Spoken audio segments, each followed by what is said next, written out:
What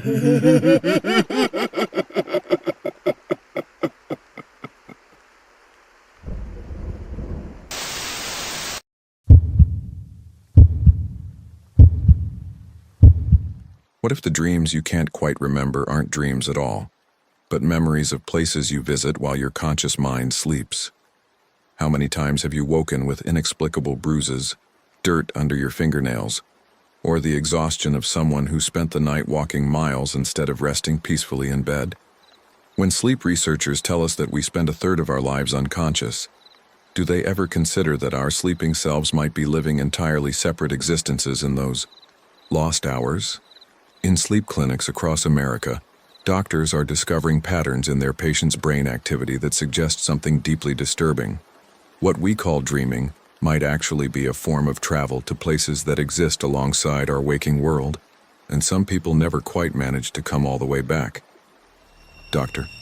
Michael Chen had been studying sleep disorders at the Stanford Sleep Medicine Center for 8 years when he encountered the case that would destroy his comfortable understanding of what happened to human consciousness during sleep.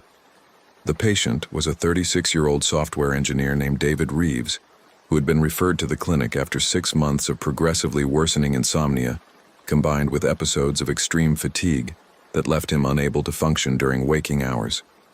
David's symptoms were unusual but not unprecedented in sleep medicine. He reported falling asleep normally, but waking after only a few hours feeling more exhausted than when he had gone to bed, as if his body had been engaged in intense physical activity throughout the night. His wife had noticed him moving restlessly during sleep, sometimes sitting up and appearing to interact with things that weren't visible in the bedroom. Most disturbing were the physical signs of nocturnal activity that David couldn't explain or remember. Scratches on his arms, dirt on his feet despite wearing socks to bed, and on one occasion, a business card from a restaurant he had never visited clutched in his hand when he woke.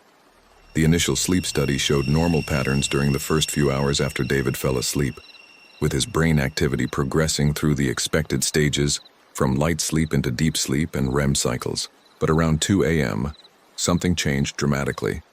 David's brain activity spiked into patterns that resembled waking consciousness, while his body remained in the relaxed state of deep sleep. His eyes moved rapidly behind closed lids, as if he were observing a complex environment, and the monitoring equipment detected muscle twitches that suggested walking or other physical movements, despite the fact that David remained motionless in the hospital bed. What made the readings truly unusual was that David's brain activity during these episodes showed characteristics that Dr. Chen had never seen in over a decade of studying sleep. Regions of the brain that should have been inactive were highly stimulated, particularly areas associated with spatial navigation and memory formation. It was as if David was experiencing completely new environments and storing memories of those experiences. Except the memories were being filed in neural structures that normal waking consciousness couldn't easily access. Dr. Chen had David undergo multiple sleep studies over several weeks, each one revealing the same pattern: normal sleep for the first few hours, followed by intense brain activity that suggested conscious experience in environments that existed somewhere other than the bedroom where David's physical body remained. The pattern was consistent and repeatable, indicating that whatever was happening to David during these episodes was not random, but followed specific rules and processes. The breakthrough in understanding David's condition came when Dr. Chen decided to try waking him during one of the anomalous brain activity episodes. Previous sleep studies had avoided interrupting patients during unusual sleep stages, preferring to observe natural cycles without intervention. But Dr. Chen's curiosity about what David might be experiencing during these episodes overcame his reluctance to interfere with the data collection. At 2:34 a.m. during David's most intense period of unusual brain activity, Dr. Chen entered the sleep study room and gently called David's name while touching his shoulder. The response was immediate and deeply unsettling. David's eyes snapped open, but the expression on his face was one of absolute terror, and the first words out of his mouth were not about being in the sleep clinic, but about needing to return before they noticed he was gone. "I have to go back," David said urgently, trying to sit up despite the monitoring equipment attached to his head and chest. "If I don't finish the crossing before dawn, I'll be trapped on this side, and they'll know I'm trying to leave." "Doctor, Chen tried to calm David and orient him to his actual location in the Stanford Sleep Clinic, but David seemed to be perceiving two realities simultaneously: the hospital room where his physical body was located, and somewhere else entirely where his consciousness had apparently been operating. It took nearly 10 minutes of gentle reassurance before David's perception stabilized enough that he recognized where he was and understood that he had been woken from sleep. "What were you dreaming about?" Dr. Chen asked once David had calmed down enough to communicate coherently. David's response was immediate and certain. "It wasn't a dream. I was in the other place. I've been going there every night for the past 6 months, ever since I stayed late at the office working on a project deadline and fell asleep at my desk around midnight. When I woke up, I was still at my desk, but everything was different. The office layout was wrong, there were people I didn't recognize, and when I looked out the window, the city outside was similar to San Francisco, but not quite right. I thought I was dreaming at first, but the experiences were too detailed and consistent. I've been visiting the same other place every night, and it's become more real to me than this world." Dr. Chen's training told him that David was describing an extremely vivid form of dreaming, possibly lucid dreaming, combined with false awakening experiences that made him unable to distinguish dream content from waking reality. But something about David's certainty and the physiological data from the sleep studies suggested that a more complex phenomenon might be occurring. Over the following sessions, Dr. Chen conducted extensive interviews with David about his experiences in the other place, documenting details with the precision that would be used for recording actual memories rather than dream content. What emerged was a coherent picture of an alternate reality that David claimed to access every night during sleep, a place that was similar to but distinctly different from the waking world. The other place, as David described it, was like a parallel version of the San Francisco Bay Area where he lived and worked. The geography was similar, with recognizable landmarks in approximately the right locations, but details were different in ways both subtle and profound. Buildings had different architectural styles, streets followed slightly different routes, and the people who inhabited this alternate reality had their own lives and purposes that had nothing to do with the people David knew in his waking life. Most disturbing was David's claim that he had been developing a separate existence in the other place, maintaining relationships with people he met there, and even holding down what he described as a job in an office that resembled but wasn't identical to his actual workplace. He spent his sleeping hours living what felt like a complete second life, and the fatigue he experienced upon waking was the result of his consciousness having worked a full night in the other place, rather than resting as sleep was supposed to provide. "I'm living two lives simultaneously," David explained during one of their sessions. 8 hours working in this world, then 8 hours working in the other place while my body sleeps. I never truly rest anymore. My consciousness is active 24 hours a day, split between two different realities. Dr. Chen's scientific training insisted that David was experiencing an elaborate delusion or dissociative disorder that required psychiatric intervention rather than sleep medicine.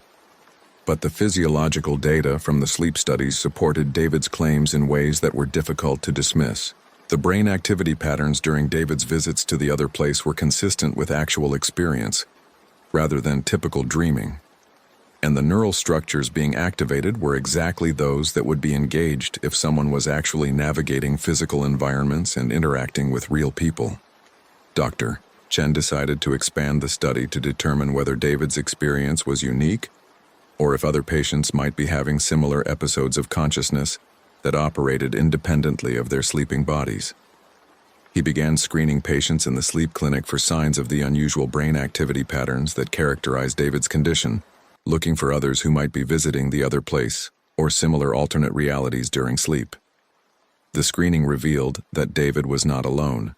Approximately 15% of patients in the Stanford Sleep Clinic showed some degree of the unusual brain activity patterns during sleep, though most were much less pronounced than David's episodes.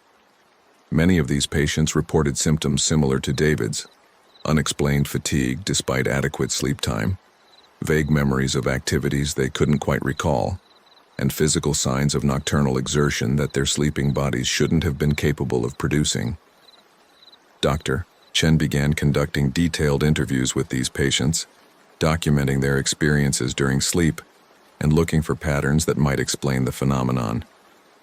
What he discovered was a spectrum of sleep consciousness experiences, ranging from normal dreaming at one end to David's fully developed second life in the other place at the other extreme. Some patients reported dreams that were unusually vivid and consistent, featuring the same locations and characters across multiple nights in ways that suggested an persistent alternate reality rather than random dream content.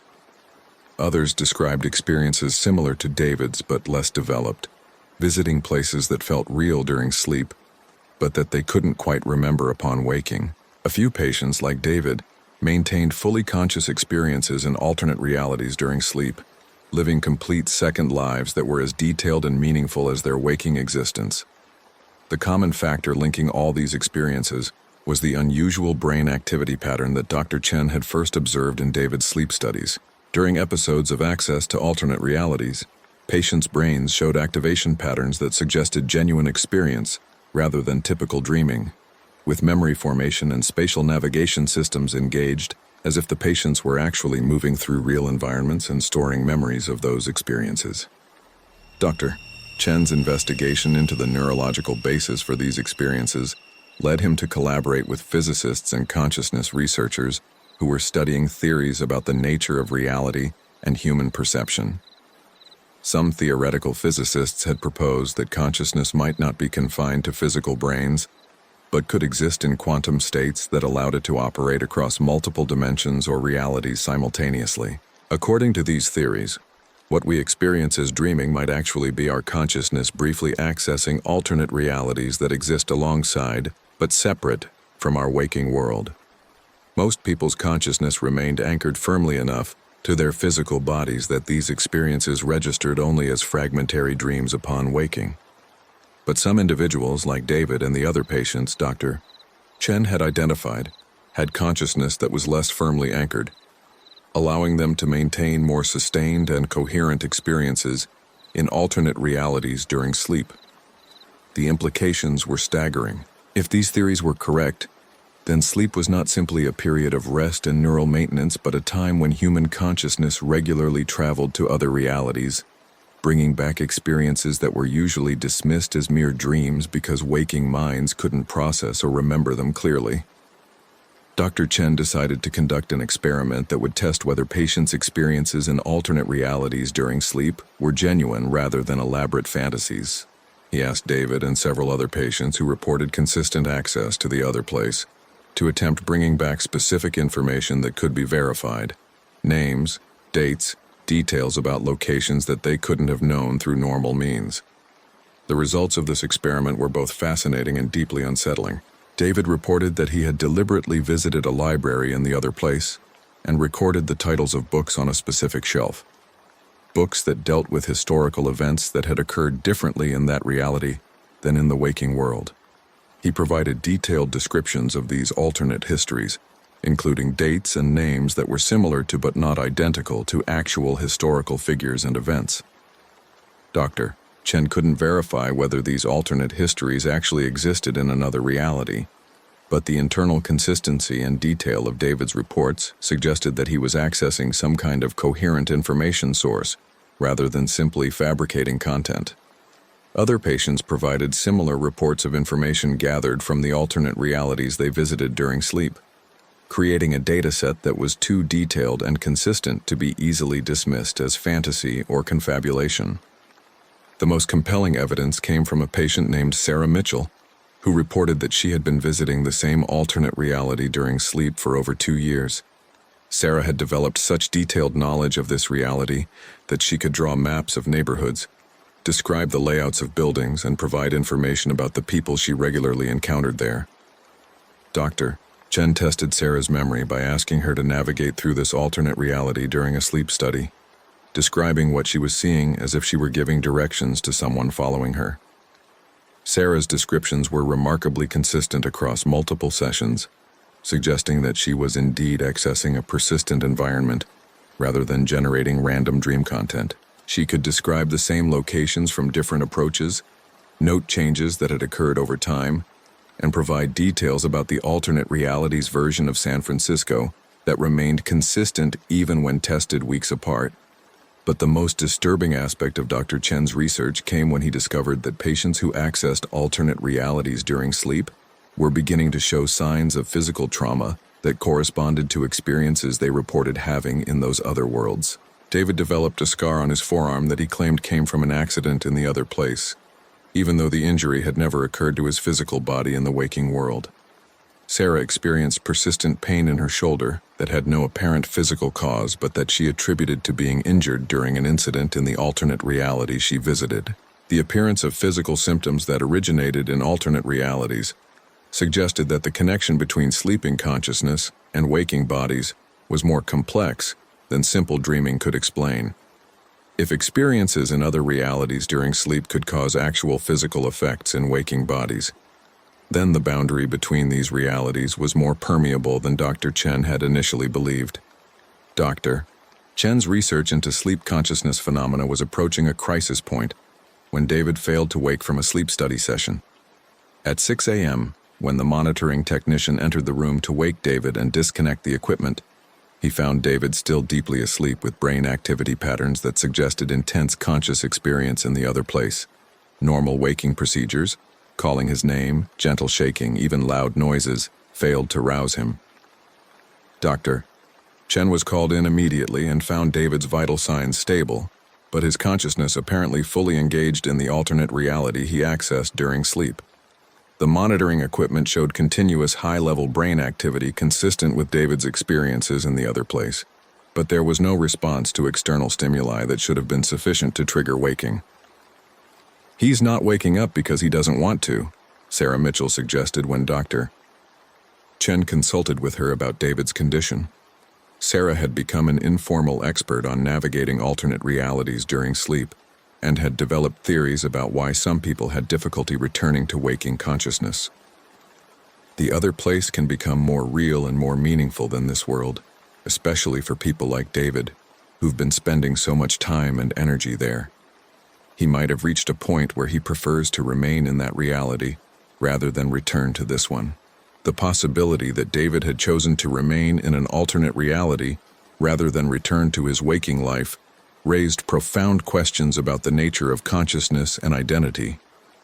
If someone could maintain a complete existence in another reality during sleep, and if that existence became more meaningful than their waking life, at what point did they cease to be a person temporarily visiting an alternate dimension and become a resident of that dimension who occasionally visited the waking world? Dr. Chen attempted various methods to wake David over the following hours, including medication that should have disrupted his sleep cycles and forced him back to waking consciousness. But nothing worked. David remained deeply asleep with continuous brain activity suggesting ongoing experiences in the other place, apparently unable or unwilling to return to physical wakefulness. Sarah volunteered to attempt reaching David in the alternate reality he was visiting, using her own ability to access similar dimensions during sleep. She was put into a sleep study room adjacent to David's, with monitoring equipment that would track both their brain activity patterns to see if they synchronized in ways that might indicate they were accessing the same alternate reality simultaneously. The experiment was ethically questionable and scientifically unprecedented, but Dr. Chen felt he had no choice given David's condition and the lack of effective conventional interventions. Sarah was instructed to try finding David in the other place and delivering a message that might convince him to return to waking consciousness. Sarah fell asleep quickly, her brain activity shifting into the unusual patterns that characterized access to alternate realities within 20 minutes. Dr. Chen watched both patients' monitoring screens, noting that their brain activities did seem to synchronize in ways that suggested they were experiencing related or connected environments. The synchronization was not perfect, but showed correlations that were statistically unlikely to occur by chance. Sarah woke naturally after approximately 4 hours, reporting that she had successfully located David in an alternate version of San Francisco that matched his descriptions of the other place. She had found him working in an office building that was similar to his actual workplace, but with significant architectural and organizational differences. Most importantly, she had delivered the message asking him to return to waking consciousness. "He said he's not ready to come back yet," Sarah reported to Dr. Chen. He has responsibilities in the other place that he needs to fulfill before he can leave. He promises he will return, but he needs time to properly transition his life there before he can resume his life here. The concept that David needed to properly transition his life in an alternate reality before returning to physical wakefulness was both fascinating and terrifying. It suggested that his existence in the other place had developed to the point where he had obligations and relationships there that he took as seriously as any commitments in the waking world. He wasn't trapped in an alternate dimension. He was choosing to remain there to honor responsibilities he had undertaken during his nightly visits. Dr. Chen faced an impossible ethical dilemma. David's physical body was healthy and showed no signs of deterioration from remaining in continuous sleep for over 12 hours. His brain activity indicated ongoing conscious experience rather than coma or vegetative state. But without David's active participation, there was no way to force his consciousness to return to waking reality. Dr. Chen could keep David's body alive indefinitely with IV nutrition and medical support, but he couldn't compel David to wake up if his consciousness was committed to remaining in an alternate dimension. After consulting with hospital ethics committees and David's family, Dr. Chen made the decision to maintain David's physical body in stable condition while waiting for his consciousness to voluntarily return from the other place. David was moved from the sleep study room to a long-term care facility where patients in persistent vegetative states were typically housed, though his case was completely different from typical PVS patients because his brain remained highly active and engaged with apparently meaningful experiences. David's wife, Jennifer, struggled to understand and accept her husband's condition. She visited daily, talking to his sleeping form and begging him to wake up and return to their life together. But David remained deeply asleep, his consciousness fully committed to whatever existence he was maintaining in the alternate reality he accessed during sleep. Sarah Mitchell continued to serve as an intermediary, visiting David periodically in the other place during her own sleep periods and reporting back on his status. According to Sarah, David was living a full and apparently satisfying life in the alternate reality, working at a job he found meaningful, maintaining relationships with people he had met there, and showing no signs of wanting to return to waking consciousness. He says he's happier there than he was here, Sarah reported after one of her visits. The other place offers him things that this world couldn't provide: a sense of purpose, relationships that feel more authentic, opportunities that weren't available in his waking life. He's not sure he wants to come back at all. The revelation that David might choose to permanently abandon his waking life in favor of existence in an alternate reality accessed during sleep forced Dr. Chen to confront fundamental questions about consciousness, identity, and the nature of human experience. If someone could maintain a meaningful existence in another dimension during sleep, and if that existence became more valuable to them than their waking life, were they still the same person? Did consciousness have an obligation to remain anchored to its physical body, or could it legitimately choose to exist primarily in alternate realities while leaving the body in a state of perpetual sleep? Dr. Chen's research into sleep consciousness phenomena had evolved from a clinical investigation of unusual sleep disorders into an exploration of the fundamental nature of reality and human existence. The cases he had documented suggested that consciousness was not simply a product of brain activity, but something that could operate independently across multiple dimensions or realities, using the brain as an anchor point that could be temporarily or even permanently abandoned if consciousness found more suitable environments elsewhere. The implications for understanding sleep were revolutionary. If dreaming was actually a form of dimensional travel during which consciousness visited alternate realities, then the 8 hours humans spent sleeping each night were not periods of inactivity, but times of exploration and experience in dimensions that waking minds typically couldn't remember or acknowledge. Every person who slept was potentially visiting other realities, living brief alternative existences that were usually forgotten upon waking, but that might be as real and meaningful as waking life for those who could maintain conscious awareness across dimensional boundaries. Dr. Chen published his findings in academic journals, though his papers were met with skepticism from mainstream sleep researchers who interpreted his data as evidence of complex sleep disorders rather than genuine access to alternate realities. But his work attracted attention from researchers in quantum physics and consciousness studies, who recognized that his clinical observations might provide empirical evidence for theoretical models that had previously lacked experimental support. The case of David Reeves became a focal point for debates about the nature of consciousness and the ethics of intervention in cases where patients chose to remain in altered states that might represent genuine alternate realities rather than pathological conditions. David had been in continuous sleep for over 6 months. His physical body maintained in stable condition while his consciousness apparently lived a full existence in the dimension he accessed during sleep. His wife had reluctantly accepted that her husband might never wake up, that his consciousness had chosen an alternate existence over returning to their shared waking life. But David's case took a dramatic turn when Sarah Mitchell reported that he had finally decided to return to waking consciousness. According to Sarah, David had completed the responsibilities that had kept him in the other place and had made arrangements to transition back to his physical existence. He would be returning during his next sleep cycle, Sarah said, and should wake naturally within a few hours. Dr. Chen was skeptical but hopeful as he monitored David's brain activity during what Sarah predicted would be his final sleep period in the other place.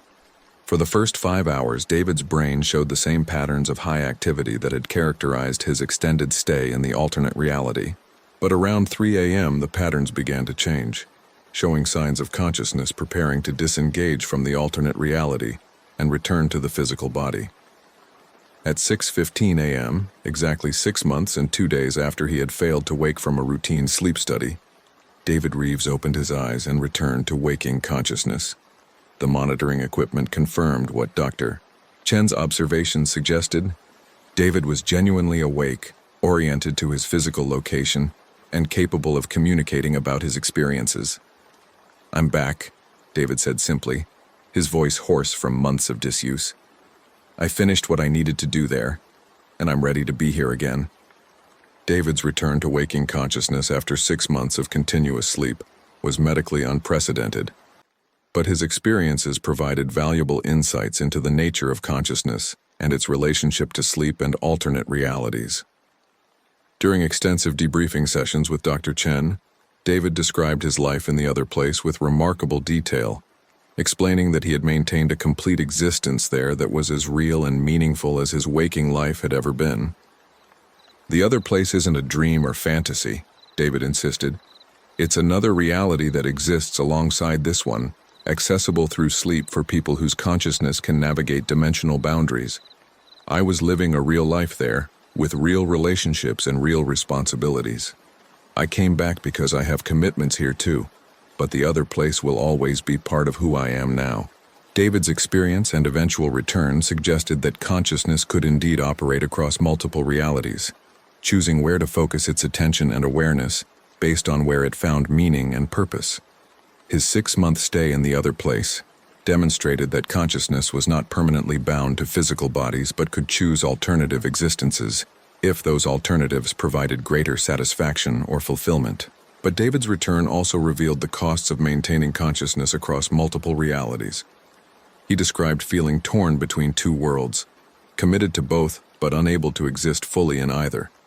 His time in the waking world would always be shadowed by memories and connections from the other place, while his experiences in alternate realities during sleep would be complicated by knowledge of the physical life and relationships he had temporarily abandoned. Dr. Chen's research continued, documenting additional cases of patients who accessed alternate realities during sleep and exploring methods that might help people navigate these experiences safely. He developed protocols for identifying individuals whose consciousness was loosely anchored enough to allow dimensional travel during sleep, and he created therapeutic approaches designed to help these individuals maintain balance between their waking existence and whatever alternate realities they accessed during sleep. Sarah Mitchell became Dr. Chen's primary collaborator in this work, using her extensive experience with alternate reality navigation to help other patients understand and manage their sleep consciousness experiences. Together, they developed a framework for understanding sleep not as simple unconsciousness but as a time when consciousness regularly traveled to other dimensions, bringing back experiences that shaped personality and identity even when those experiences couldn't be consciously remembered. The implications of this work extended far beyond sleep medicine into fundamental questions about the nature of reality and human experience. If consciousness could operate across multiple dimensions during sleep, accessing alternate realities that were as coherent and meaningful as waking life, then the boundary between real and dream became much less clear. Every person who slept might be visiting other worlds, living alternative existences that were usually forgotten, but that shaped who they were in ways they couldn't consciously recognize. Dr. Chen's research suggested that humanity's understanding of sleep needed to expand beyond simple biological maintenance, to encompass the possibility that sleep was actually a time of dimensional travel and consciousness exploration. The 8 hours spent sleeping each night were not periods of inactivity, but opportunities for experiencing realities that existed beyond the narrow band of perception available to waking consciousness. But this expanded understanding of sleep also came with warnings about the risks of spending too much conscious energy in alternate realities accessed during sleep. People like David, who developed complete second lives in other dimensions, faced the danger of becoming so invested in those alternate existences that they struggled to maintain connections to their physical lives. The balance between waking and sleeping realities was delicate, and tipping too far in either direction could lead to problems ranging from chronic fatigue to the kind of extended sleep state that David had experienced. Dr. Chen developed recommendations for maintaining healthy boundaries between waking life and sleep-accessed alternate realities. He emphasized the importance of grounding practices that kept consciousness firmly anchored to physical existence, even while allowing exploration of other dimensions during sleep. He also identified warning signs that someone's consciousness was becoming too loosely anchored, including the unexplained fatigue and physical symptoms that had first brought David to the sleep clinic. The most challenging aspect of Dr. Chen's work was convincing mainstream medicine and society to take seriously the possibility that sleep involved more than biological processes within sleeping brains. The concept that consciousness could travel to alternate realities during sleep challenged foundational assumptions about the nature of dreams, the purpose of sleep, and the relationship between mind and body. But the clinical evidence from Dr. Chen's research was difficult to dismiss. The brain activity patterns he documented, the consistent and detailed reports from patients who accessed alternate realities during sleep, and the physical effects that originated in other dimensions but manifested in waking bodies, all suggested that something more complex than standard dreaming was occurring during sleep. David Reeves eventually returned to a relatively normal life, working reduced hours and managing his energy carefully to avoid the kind of exhaustion that had first brought him to Dr. Chen's attention. But he continued to access the other place during sleep, maintaining relationships and commitments there while also honoring his responsibilities in waking reality. He described feeling like a person who lived in two countries, traveling between them regularly and feeling at home in both, while never being entirely comfortable in either. Most people don't remember their travels during sleep, David explained during a follow-up interview. They wake up with vague dreams that fade within minutes, never realizing they've been exploring other realities all night. But once you become conscious of what's happening, once you start remembering where your consciousness goes during sleep, you can never quite return to the comfortable ignorance that lets most people think of sleep as simple rest.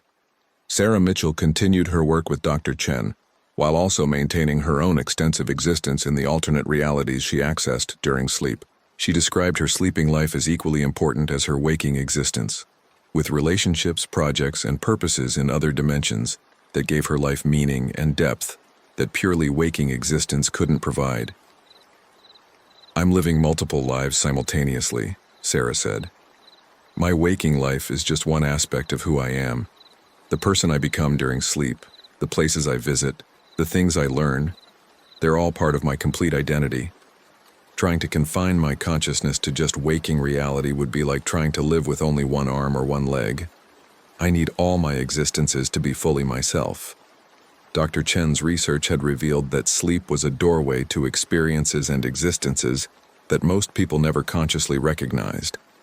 A time when consciousness regularly traveled beyond the physical body to explore realities that existed in dimensions inaccessible to normal waking perception. The implications were profound not just for understanding sleep, but for understanding the fundamental nature of consciousness, reality, and human potential.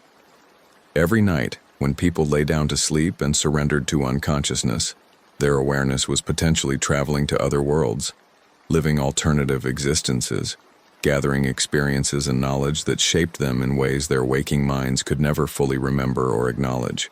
Sleep was not escape from reality, but access to realities beyond what waking life could provide. A journey that consciousness made every night, whether people remembered the trip or not. For those who did remember, who maintained awareness across dimensional boundaries and recognized the alternate existences they accessed during sleep, life became infinitely more complex and rich. They lived not just in one world but in multiple realities simultaneously, splitting their consciousness across dimensions in ways that challenged everything conventional wisdom taught about the limits of human experience. But this expanded existence came with costs measured in confusion, exhaustion, and the constant challenge of maintaining balance between multiple lives that competed for energy and attention.